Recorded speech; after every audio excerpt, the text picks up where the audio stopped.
నిమిత్తార్థమై మనమందరం కూడా ఏం చేయాలంటండి? మనమందరం కూడా పురుకొల్పబడాలి.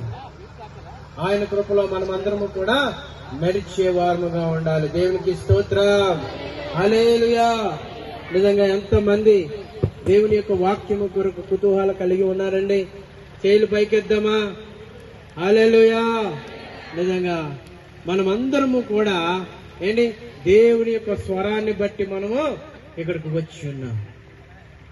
నా గొర్రెలు నా స్వరము విని వచ్చునన్న మాట ప్రకారంగా మనమందరము కూడా దేవుని యొక్క స్వరము కోసము మనం వచ్చి ఉన్నాం. ఈనాడు ఆశతో వచ్చిన వారి యొక్క ప్రాణాన్ని దేవుడు ఏం చేస్తాడంటండి? తృప్తిపరుస్తాడు. ఆయన తృప్తిపరిచే దేవుడు.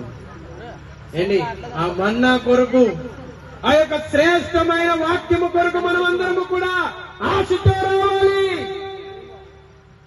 ఈనాడు మనమందరం కూడా ఆశతో రావాలి.